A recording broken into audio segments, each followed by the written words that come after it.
Fala pessoal, no vídeo de hoje nós vamos falar de uma guerra que ocorreu durante a partilha de um império, ocorrida bem depois do final da Primeira Guerra Mundial. Tá curioso? É depois da vinheta.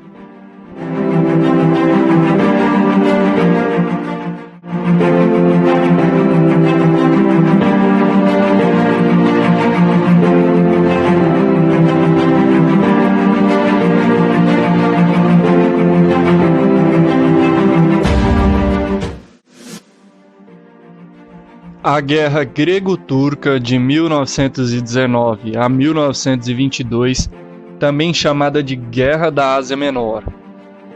Até 1914, a estrutura dos grandes impérios da Europa, da Ásia Menor e do Oriente Médio possuía uma configuração bem acentuada.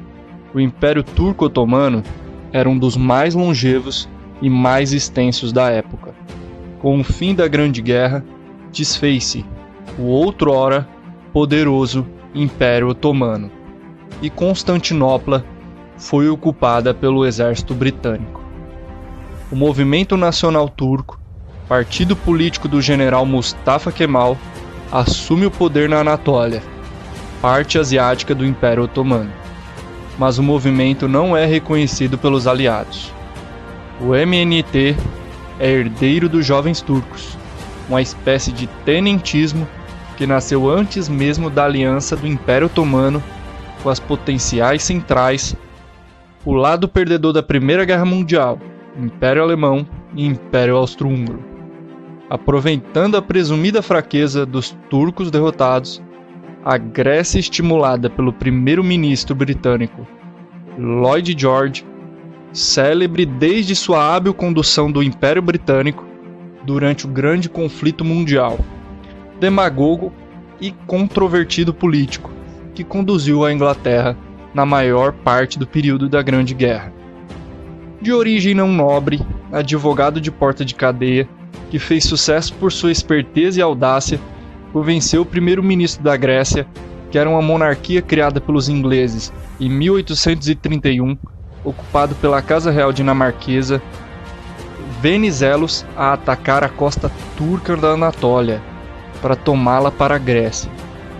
Essa costa tinha como epicentro a cidade grega de Esmírnia, que tinha mais gregos que Atenas, cerca de 630 mil contra 470 mil em Atenas, além de larga população judaica e armênia.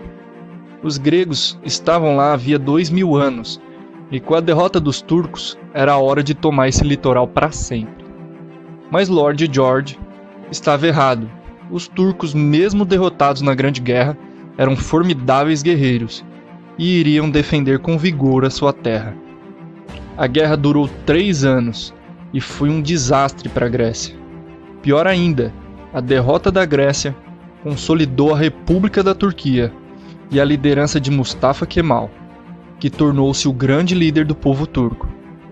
Participaram do conflito aproximadamente 250 mil soldados de cada lado, com perdas também aproximadas de 40 a 60 mil de cada lado. Mas o grande desastre traumático dessa guerra inútil foi o massacre de Esmírnia. Os turcos esmagaram as forças gregas na Anatólia em agosto de 1922, e logo no começo de setembro, um grande incêndio queimou completamente todas as partes gregas e armênia de Esmírnia, provocando mortes estimadas em 60 mil gregos e armênios. O fogo não atingiu a parte cristã e judaica de Esmírnia.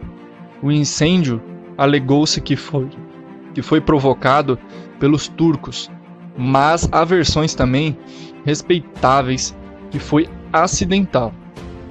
Até hoje, há correntes para defender os dois lados. Esmírnia era a cidade rica, um dos maiores portos e entrepostos do Mediterrâneo, com vasto movimento marítimo, milhares de lojas e armazéns.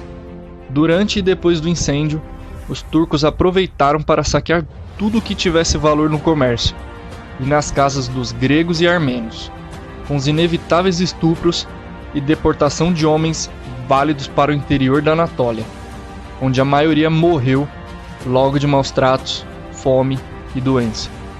30 mil mortes foi a estimativa. As mulheres, velhos e crianças foram resgatados por navios ingleses e americanos, um número estimado em 300 mil almas. Com o fim dos gregos de Esmírnia, acabou o sonho da Grécia.